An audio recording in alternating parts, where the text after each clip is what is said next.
chef, chef, chef, chef, chef, chef, chef, chef, chef, chef, Chef Stelzer.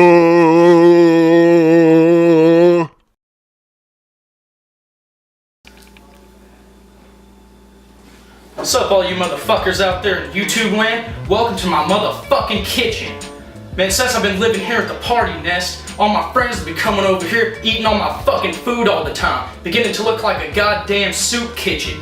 They say I got great culinary instincts and that I should put it towards something good. So here we go, the first highly anticipated show of the TV series, Chef Stelzer's motherfucking kitchen. But you know I can't do all this shit on my own, so here's the sous chef, OG Raptor B-Nats. B-Nats, step on in, homie.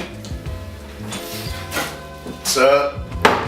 So, what we cooking up for all these motherfuckers today, Chef Stelz? Man, today, whether these motherfuckers like it or not, they're gonna be eating some of Chef Stelzer's dank fucking spaghetti.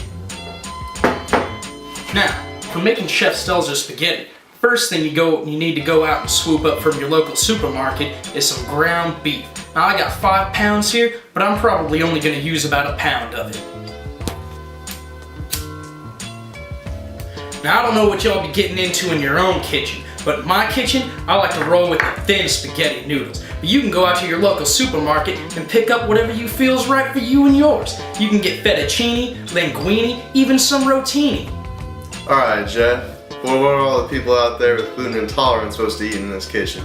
So you think that they might just be right out of luck in my kitchen. Usually I don't allow that organic shit up in here. But luckily I was digging around here today and I found some organic noodles. Gluten-free. Now all of y'all best well know that your spaghetti just ain't gonna turn out to be good and wholesome for your family unless you add your vegetables and your spices. Now for vegetables, I usually start out chopping up half of one yellow onion, peeled of course. I dice up myself one small on-vine tomato, even though the vine's gone, and then mince garlic. Alright, now the first thing that I start doing, which is probably the most laborious part of making up your spaghetti, is cutting up all your vegetables. Now I'm going to show all you the easy way how to peel an onion. First thing you do is you cut off each end of the onion, like so. Then you take your handy dandy little blade and you cut from the top and you just go all the way around it, just like that. If you do that, you should just be able to pull off the entire first layer fairly easily. Alright, how about I finish that off and you get them started on chopping up the tomatoes. Alright. Now, you can either do your tomatoes thick sliced or thin sliced, depending on how you want it. I usually cut it up pretty thin because most people don't like a bunch of chunks when they bite into their spaghetti. After you finish that shit, I'm gonna start to boil me some water. Oh!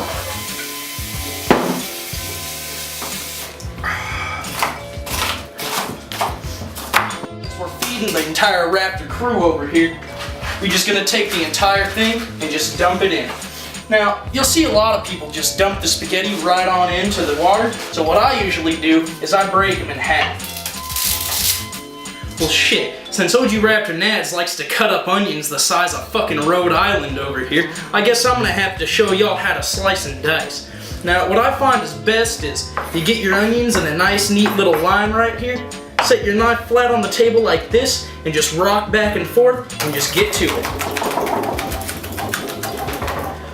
Once you push all your onions out to the side, just use your knife, scrape it back up, regroup it. All y'all that like to party, shit, you already know how to do this shit.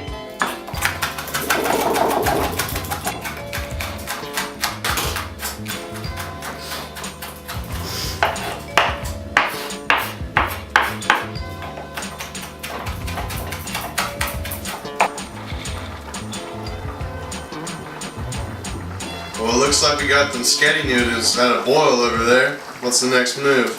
Well, the next move after we get the noodles going is you're going to want to saute your vegetables. Now, when I saute the vegetables, and when you add the vegetables, you're probably going to want to add the hamburger. I like to use just a dab of vegetable oil into a medium hot pan. And then, once you get your veggies to the right consistency, you just scoop them right on in. Hear that sizzle? That's the sizzle of success, motherfuckers. Nice good clump of garlic in there.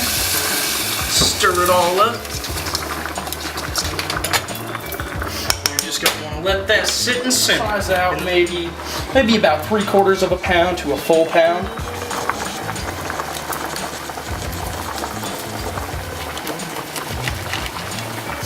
Take your leftovers, and then you have your sous chef wrap that up for you in a Ziploc. Now after you get your meat in there, the important part about grounding up your beef, it's already ground, but you want to mash it up. Now the key is to get the beef broken down as small as possible. If it's small as possible, it mixes in better with your sauce, and that just means that everybody gets a little bit more. Go over here.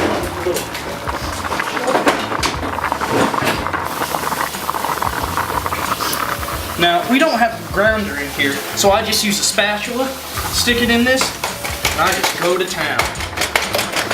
Now, this would be going a lot better if that little bastard didn't take the handle off of my frying pan and my saucepan and use it in the oven to cook some bullshit pork shoulders that you know are gonna come out tasting like what I just left in the toilet this morning.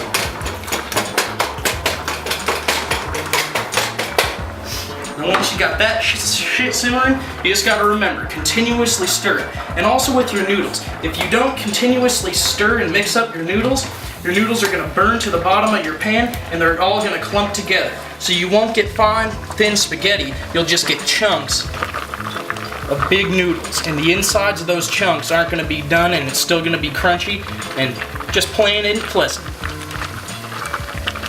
So Joyce.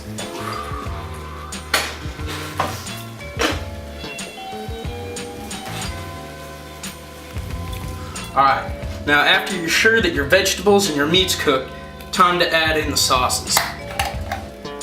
Take your can of Prego.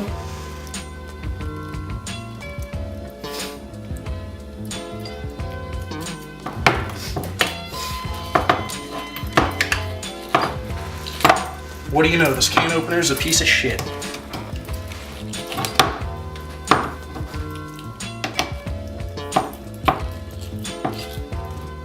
Let's do it the old-fashioned way. Strain the noodles, pour the sauce on it, time to eat.